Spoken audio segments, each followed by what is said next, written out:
is CueBall's Bearded Rambles #7. Today, I have a long-time friend of mine in the business. His name is Bulldog. The Bulldog Chris Smith. How are you, man? Good, mate. Yourself? Aye. Loving life, loving lockdown life and all that crap, sort of thing. I'm say at this moment I've got a bit of beard envy there. I'm liking it. Yeah, thank you, man. I've just noticed something. Right. We look like twins. We do, yeah. Which one are you? Are you Arnie or are you Danny DeVito? I think I'd be Danny DeVito. I think you'd definitely be Arnie of the twins. Definitely, yeah. Bit of size difference. Yeah, that sounds good. Higher than me, you are. Good. Yeah, I'll be Arnie. Get to the chocolate. No, that's an impression. There we go. Right. So let's get into the question. So the first question is that I want to know from you. Obviously, I know a little bit about you, but for the viewers, they may not know you. But let's carry on. So how and why did you get into wrestling? Okay, well, I'm a bit about me. I'm 47 years old, so I come from the era when in the late 70s, early 80s, world of sport wrestling. So as a kid, you'd go and play football, but you'd be ready for that on the telly. Big Daddy, Mick McManus, Giant A-Stack, Scrubber Daily, all the great names. And you'd watch and you'd get into it, and that was your first thing. You wanted to wrestle. You wrestle your mates afterwards. And then my first ever job, I worked on the holiday parks at Pontins, and you'd have all the acts coming in. So you'd have all the singers, the dancers, the comedians, and the wrestling. And obviously, watching the wrestling for years, I got into the wrestling, wanted to do it. And when you're a blue coat, you had duties.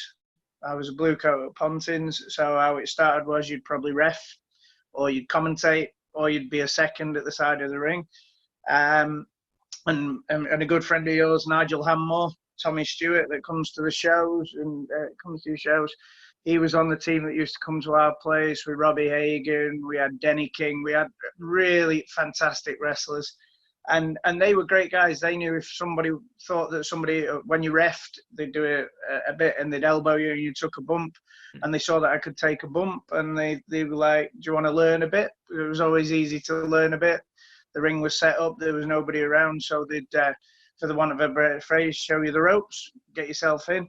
And then if anybody was injured, or obviously when you were the baby face, natural heat, because everybody liked you because you looked after their kids.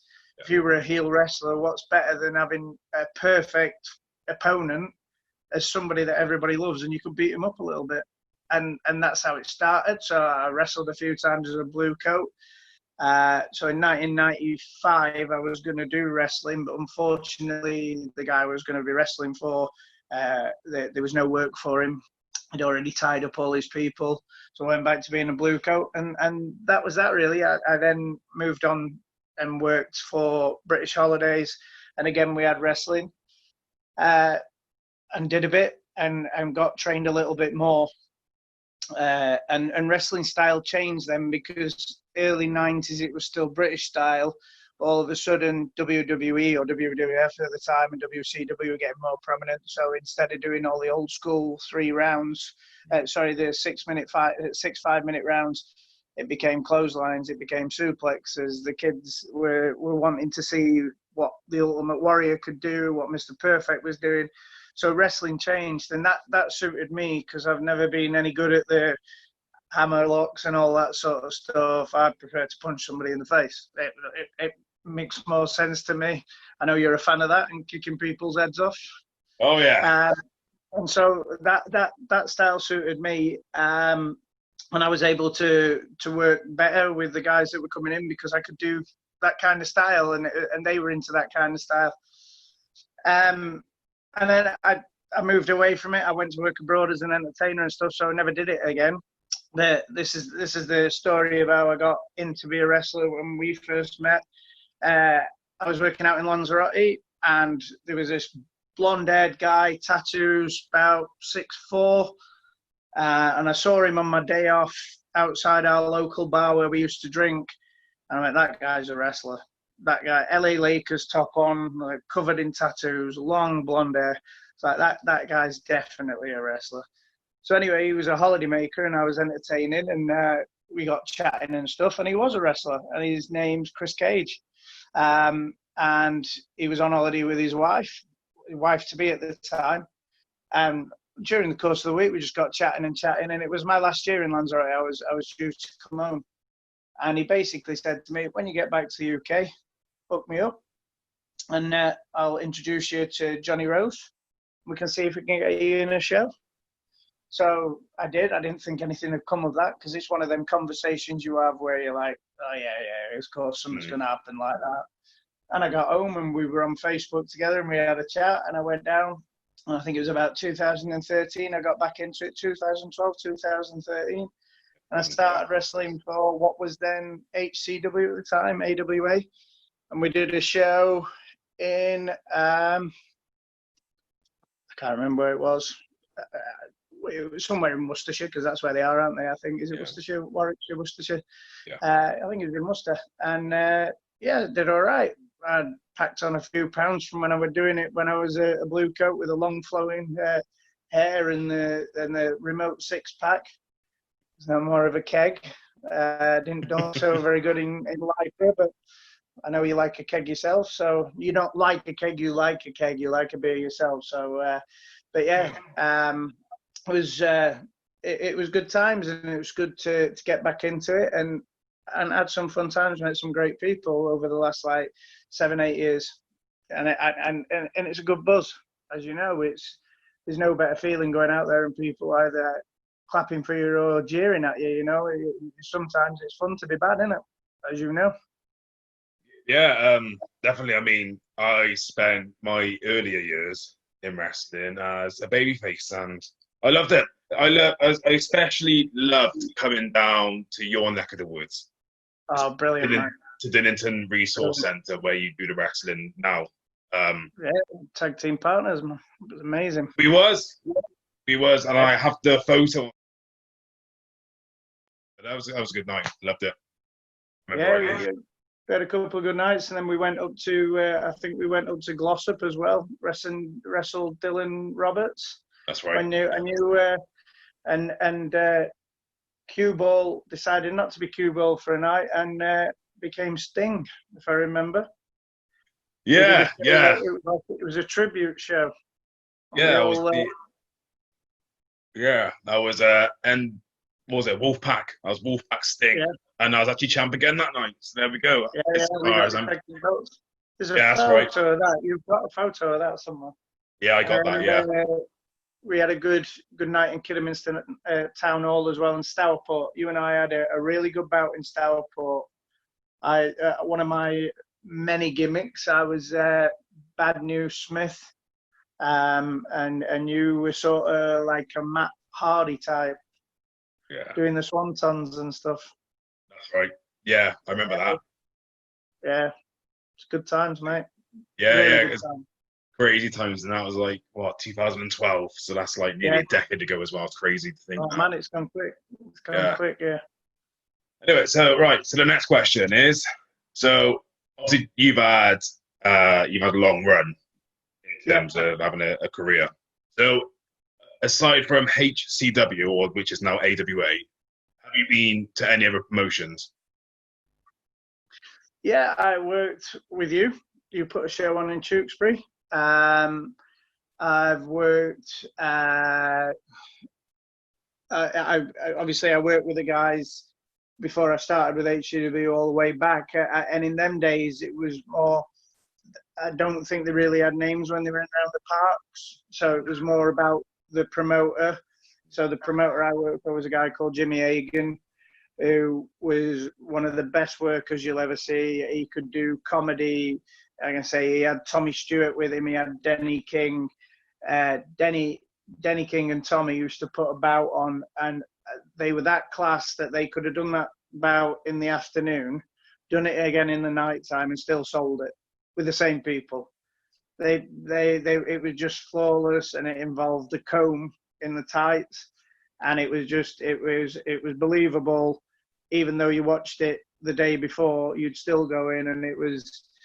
But Denny King had to write to You've Been Framed, because the end of the show, end of the bout, they used to throw him up onto the turnbuckle, look at his pants to the turnbuckle, pull him down, and his pants stayed up, and he was running around the ring naked.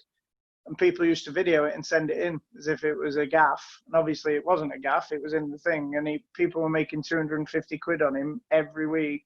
And he had to actually write in and say, look, this is my livelihood. Can you stop showing this? Oh, I want some of the money. So then it became Brian Manelli. He was the next promoter to come into Pontins. And he was the one that took it a little bit more American style. They started putting more wrestlers on the show. So a guy you'll probably know, Jason Cross. Jason Cross is one of the trainers for Ricky Knight, and he's wrestled all over the world. And a lot of those kind of guys. A guy called Mel Stewart, who, mate, if he headbutted you, you landed way over the other side of the ring. But he was a lovely man. But when he got in there, it was all business, and it was old school. It was proper. You'd have loved it. Which is the way it should be. Of course it should. Yeah. You felt the chops. You felt the headbutt. My God. And obviously, I'm not going to go into it too much with kayfabe, but you walked after the bout. But when you landed, you didn't know where you were for a few seconds. But it was pure professional. And those guys could tie you in knots, you know. Like, these were old school guys. If you got in a fight and there was an old school wrestler near you, you know you were all right. They could all handle themselves. If it turned, it just went boom. Brian Nelly, and I think he sort of monopolised the holiday camps a little bit. So I think they were the next few. Then obviously HCW, Lewis's is RWS, isn't it? Is that Lewis's? Yeah. So I've worked at RWS. I'm trying to think who else I've worked for. I think that's about it, really. I've gone to other shows and not known who's really put them on, if you know what I mean. It's just like turn up, do your bit, and come away. So there's a lot of good promotions around, and up this area, there's DN Wrestling. Bully Boy Carter runs DN Wrestling. Use a lot of the same wrestlers as HCW and RWS. I think there's a nice little thing going on there that you all share the talent, don't you? You know, and whatever, which is good. And I think it's important that people see different people from different areas. It gets stagnant if it's just the same workers all the time, and bringing different characters in. So, yeah, I've worked for quite a few people, but with the same people, if you get what I mean. So. Okay, yeah. So yeah. But you got about a bit then, haven't you? In a nutshell. I've been around the block. Yeah, as they say. So, moving on. So, obviously, you do stuff outside of wrestling. Yeah. So, would you like to share what you do outside of being this entertaining wrestler? My main job, I'm a support worker. I work with adults with complex needs. So, people might have sight issues, they might be deaf or both, and autistic. So, on a regular basis, I go in, you have to take people to the toilet, feed them, blah, blah. But on the other side of that as well, I sing in 2 shows. I do Backbeat Blues Brothers, where I play Jake, I suppose, the short, fat one. Although I've lost quite a bit of weight recently, but I'm still short and still a bit dumpy. So, and that is a show, it's a party show, but we do within that party show. So we don't just do the Blues Brothers, we do a bit of absolutely everything from from the 50s right through to the present day, but we also do a little tribute to the Blues Brothers. And we just put together a new show called Pass the Popcorn, which is a show all to do with music from the movies, so going back as far as Grease all the way through to The Greatest Showman, and a bit of everything in between. So we do that. I'm from Sheffield, so we do it around Northern Working Men's Clubs. We started to get quite popular. We've been in Blackpool, been over in Skeggy, been down as far as Birmingham, up as north as Newcastle, and we were, in August, if this CAC finishes, coming down to mid-Wales. We were coming sort of Aberystwyth area on one of the holiday parks. I can't remember what it's called off the top of my head, but we were starting to travel, so excuse me again. So yeah, it was going well until this CAC happened, but it was all right, you know. It's such a pain in the ass with this COVID because just all them bookings and all that, and all that like build up in different promotions have just gone I as a think it's for brick wall. yourself. You've just reinvented yourself. Yeah, And you've found something that's really working for you, and you're getting amazing traction with it. And the thing is, if it's the right company and the right time, your gimmick could go anywhere, couldn't it? You know what I mean? And your tag team partner, you and Big D, you know, you've got a tag team, and you were getting momentum. You got momentum locally, it was getting momentum, and it could have took you places. And obviously, with us with the shows, I was still doing a regular job. If it would have been a full-time job for me doing the shows, I'd have been in a mess. But luckily, I've got my other job to fall back on. But it is frustrating when you've spent the money and you're ready to go, and especially to pass the popcorn, because we'd spent a lot of money. We would have just done our first show. We did a showcase in Blackpool in January, which is the most affected thing I've ever been to in my life, full of people that love themselves and stuff. And that ain't me at all. And like walking around, and we did our show. We had to do a 10-minute showcase. We squeezed about 4 or 5 songs into 10 minutes. Got a decent reaction. We've got a lot of work out of it. But we'd spent the money to do it, and when this hit, that was a bit annoying because still got to pay the money back to who we owe. So yeah, it'll be good when it's all over. Fingers crossed, not that far away. It looks like we're rushing out of it quite quickly. So yeah, might be back in that ring sooner than we think, mate. Oh yeah, hopefully. But that's the issue. I think we're rushing to get out of it and start getting back to normal. To rush now. I think we're rushing a little bit too much, but I'm no politician and I'm no scientist, but it looks like we are in England, we're definitely rushing. I don't know what's going off in Wales. You seem to be a bit behind us, and rightfully so, I think. So, well, what's happening over here is what should be happening in England, because you know, I think if I'm not a politician, I don't really follow it, because I don't really want to.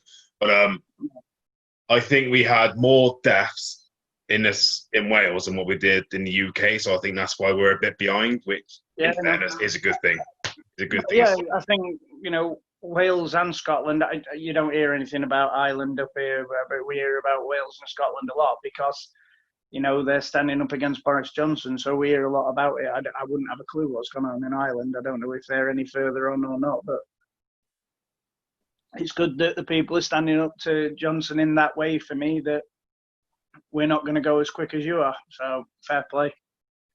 Fair play. But the only issue is, though, there's nothing we can really do about it. No. Just got to try and smile, man. That's it. Just got to try and remain positive. That's it. It's about the only thing you can really do. Oh, that's good. And the stuff that you're doing like this, and you're doing your quizzes and stuff and things like that, you're putting back to people, and people have got the opportunity to watch something. And fair play to you for putting it on. I've been doing Facebook Live quizzes for the last 10 weeks, 2 a week. You know, we're going to do this week, and then we've said to people, now that we can go and see our family safely, we're going to bin it after these next couple of weeks. But it's giving something back, isn't it? You've got that ability to do something, so do it. And it's like people like yourselves that's keeping people going.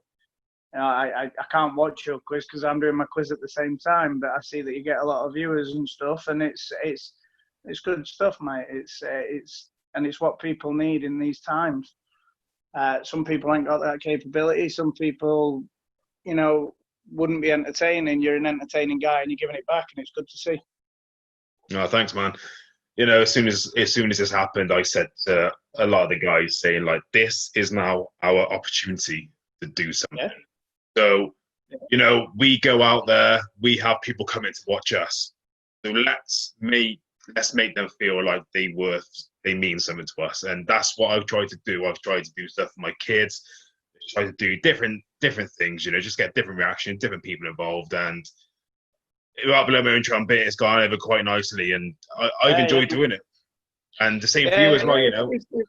It's enjoyable, you know. You get a bit of reaction. We're entertainers. You need to feel that love, you know. So getting that heart emoji or going up on the thing when you've done something live or whatever, it's a nice feeling that somebody appreciates you. The only issue you're going to have now, though, you're a bit of a face. You need to go out and beat some grannies up or something at some point to get your heel turn back in. It's like, Well, this is the thing. People see me as heel. I'm not actually yeah, heel.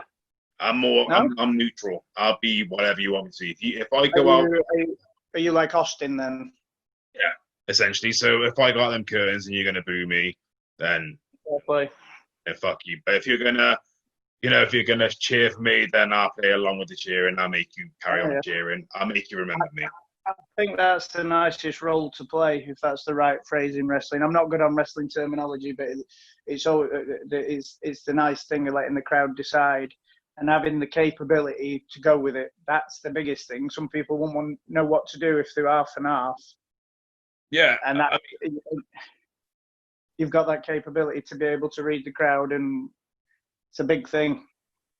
Well, the last show I done was for RWS in Blandford, and it was a tag team. It was for the RWS tag team bouts. Obviously me and Big D were the RWS tag team champions, and the faces went out first, which was Bulldog the Biker and Brooksy. It was the faces.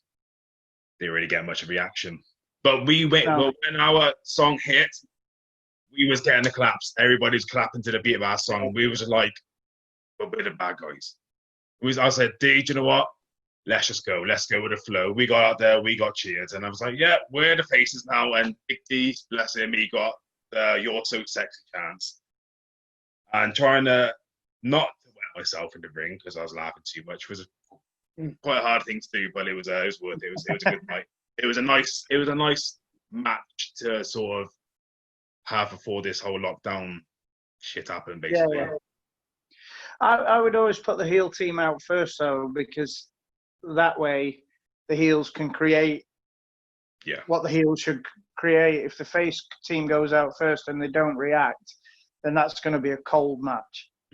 That's going to be hard work for the first few minutes to try and get an atmosphere back up. If the heel team goes out first with your facial expression and with whatever and the way you react, if the crowd are unsure, you're telling them what you are. If the crowd reacts in another way, then you can react to that. But if the faces go out first and they're not popular, where do they go? You know what I mean? It's that I would always put the heels out first, always. Yeah, no, I agree with you. It's just one of them things, and I think crowds just nowadays just think for themselves. If they want to cheer for you, regardless, they will cheer for you. And I think, of course, yeah. I think the heels get more of the cheers nowadays than the faces. But with me, I'll admit, I'm not much a wrestler. I do more of the entertaining. Yeah. As you know yourself, I've always been more of the entertainer than the actual wrestler. I will feed the crowd, work off the crowd, and then I give them what they want at the end. Hopefully, I have no complaints so far, but wouldn't care if I had any complaints. So there we go. Oh, it's exactly right. You wouldn't be a wrestler if you didn't want to be an entertainer. And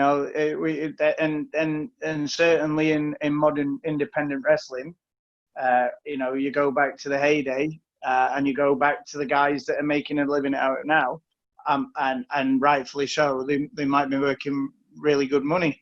You work independently in for any company. You're not going to be making a living out of this.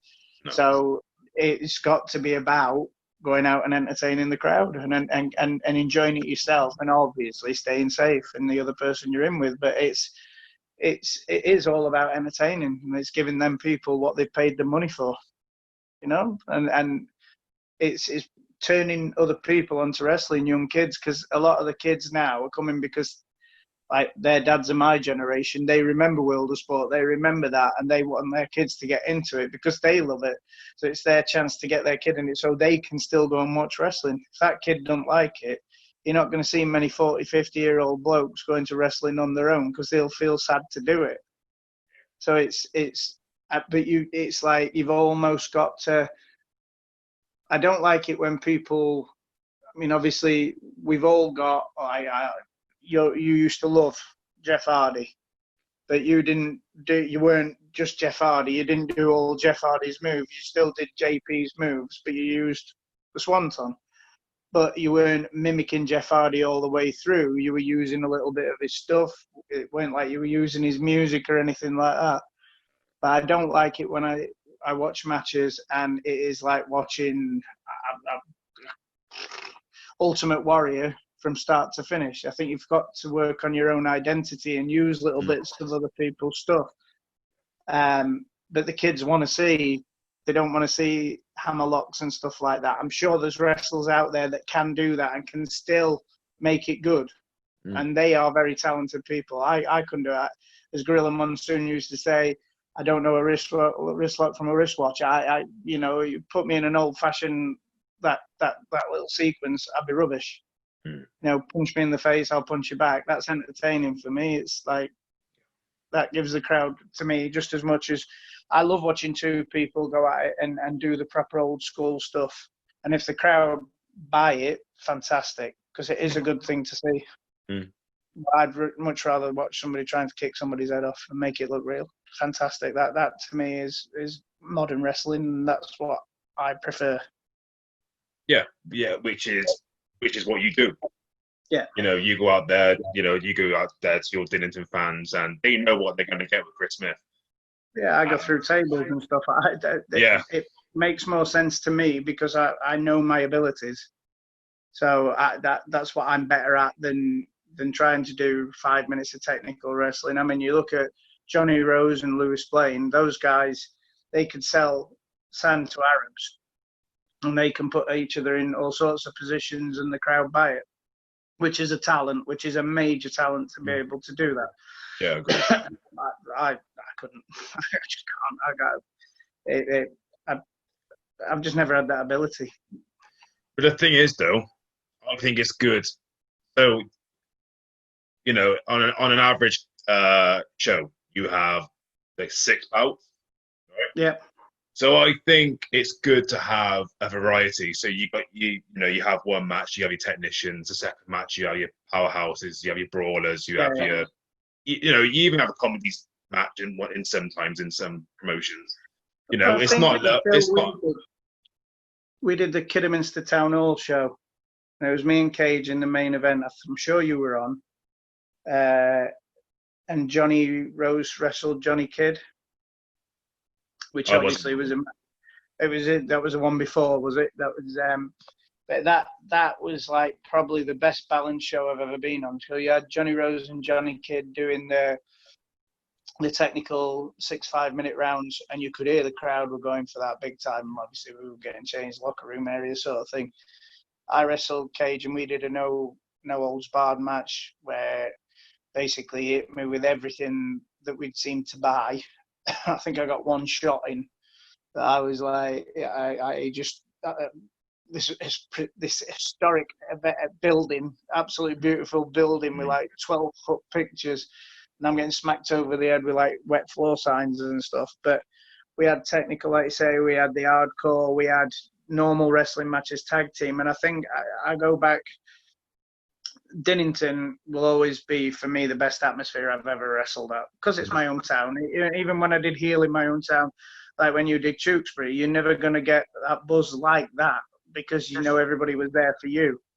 But that Kidderminster Town Hall show, I think that's probably Johnny's best booking that he's ever done. He had a really good balanced show, and if you get it in the right order as well, you've got to get it in the right order as well, which he did. Because you're not going to waste Johnny Kidd and Johnny Rose first match because you need them to be a bit warmer, but you're not going to put a hardcore match on first. No. Because you're not going to follow that.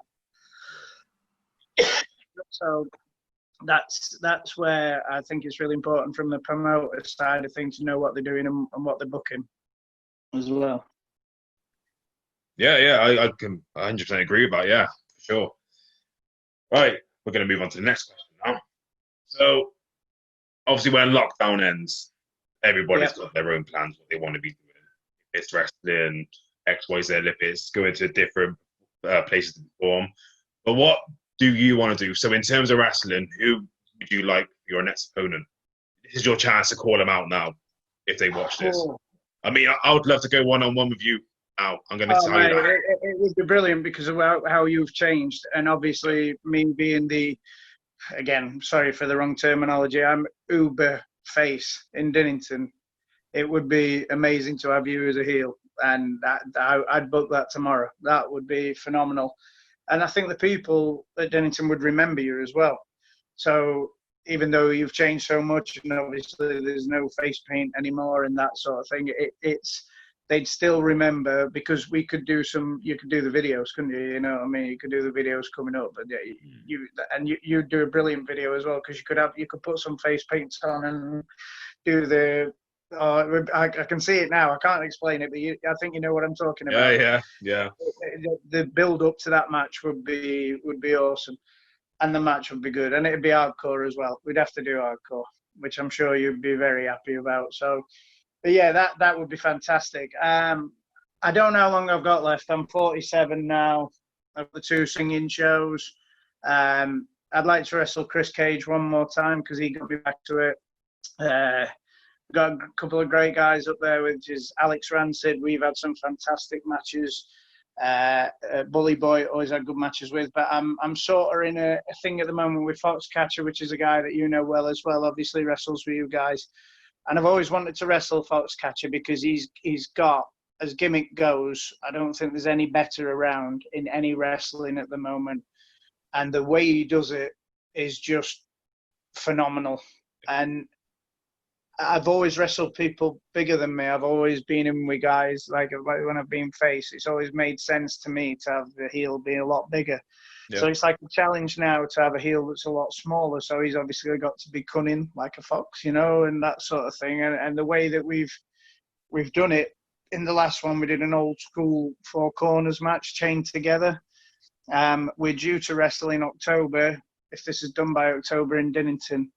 And I think we're doing an Olds Bar TLC type thing, and it'll be great for once to throw somebody around and not be thrown around in a TLC type match. So I'm looking forward to that. But yeah, we need to do one before I finish, mate. We definitely do, you and I. It'd be awesome. I'd love to see your promos on that because of the history. There could be some really good promos there. That could be a lot of fun. A lot of fun. Yeah, that's it really. I'll wrestle anybody wherever I'm booked and whatever, as long as I can be me. I'm like you. I've done loads of gimmicks. I like being heel. I think every wrestler likes being heel because you know you get to kick ass a little bit more, you know. But I think it's more fun to be heel than face, depending where you're working. Like in my own crowd, it's great to be face and get that buzz as soon as. I mean, I use Chelsea Dagger by the Fratellis now, and as soon as that music hits, the hands are already in the air. So when I walk out, I believe it's called a pop. The pop is unbelievable. So when you're facing, you get that. It's brilliant. But there is no better feeling than when you walk out and you're getting booed. You just have to look at people and they start already. And again, going back to that bout that we did in Stourport, that was brilliant because I walked out and they hated me instantly, absolutely instantly. So when you came out and you hit the ropes and stuff and things, I mean, it just popped. It just went through the roof, and that's what it's all about. You could do 5 minutes without even touching each other then, because they're just buying everything that you're selling, and it's so yeah.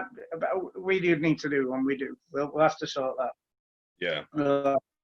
So maybe like maybe if Johnny Rhodes is going to watch this, Johnny, book it. Oh, brilliant, Johnny! Definitely. Just freaking book it. I mean, it's a match that needs to happen. Definitely. You get money. You'll get money in the back pocket. Trust me. 100%. I'm not trying to tell you what to do. Right, so this is going to be. What do you? Where would you like to go then? What's next for you then in the respects of the? What's booked for you at the moment? Have you got anything that? Obviously, we're chalking them off as months go by. Where do you see your next one happening that you know is booked? Have you got? I think you were doing one for CWF, weren't you? But is there any RWS shows coming up or? So CWF had a baby, and they wanted to do CWF Extra, which is basically a case of they're going to do more shows throughout the year. And then obviously the CWF, the main show, was going to be their WrestleMania essentially.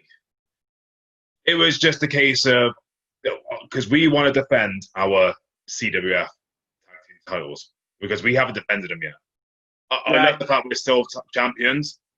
It would be nice to defend them. You know, we're not Brock Lesnar in this at all. We want to defend them for obvious reasons. So there was that. I had no idea who he's going to be put up against. I issued a living challenge saying if any fucker wants to get on Fire and Tester, we're going to kick your asses, but you can try and take them off this. Won't happen. RWS, we've defended them against Dogs of War. They're actually called Dogs of War, but I call them Dogs of War. They're boring. But it'd be nice to get another tag team in to actually defend it. There's a tag team down in RWS. They're new. They're called Welsh Breed, which is Stevie Jones and Aldi James. They're talented, and I want them. I want to give them an opportunity. Also, RWS had like a gauntlet tournament thing, which they're doing when things get back up, and it's for the West Country Championship, which Logan is the champion right now. Yeah. So it would be nice to get that. I mean, like, if I've said the Big D, because Big D's in the match as well. If it comes me and him going against 1-on-1, then we're going to kick each other's asses. We're friends, we're buddies, but it means. You don't do wrestling if you don't want a belt, do you? You don't exactly. just turn up at a show and stuff. There's that prestige of holding a belt up. Yeah. It's a nice feeling. Yeah, definitely. And I mean, we've also agreed that if one of us was to win, it wouldn't be just a single belt, it would be ours. So me and Big D, we would not only be the RWS Tag Team Champion, we would be the RWS West Country Champion as well. Because that's how we roll. We're a decent tag team. A little bit of Logan, though, he's not going to just pass it up as he's a talented guy. He's wrestled a lot of people. You know what? I've known Logan since 2012, back in the UCW days, and I've never actually had a chance to face him. I wrestled for UCW as well, back to your first question. I did wrestle for them. That's the name I forgot. Yeah, I wrestled for UCW. I was on a show that we did for UCW, and I think he wrestled. I don't know what his ring name is. Tristan. I don't know what. Tristan Hayes. Yeah, is that his ring name as well? Yeah, I think it is now. Yeah. Yeah, and they put a fantastic bout on.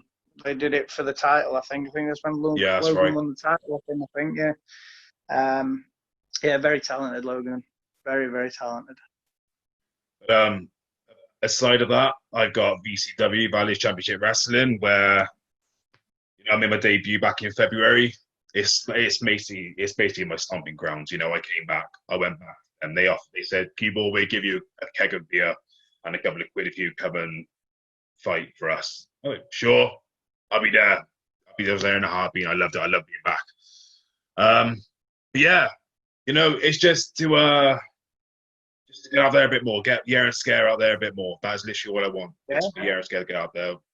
And, I saw you run the tournament for the name sort of thing. I saw you did that gimmick, trying to figure the name out. That was good. It was good. There was some interesting names, like the Freight Raiders was one of them. I thought that was quite funny and kind of made sense. But yeah, I know. But in terms of Yara and Scare, I do share and Scare, but he's just a big softie. But anyway, it doesn't matter. He's still a cool guy. But this is going to be the final question to you. Right. You ready for this? Because this is something I thought of, and there's a big ongoing debate about it, and I think it's something that really needs to be known. You ready? I'm ready. How would you make the perfect cup of tea?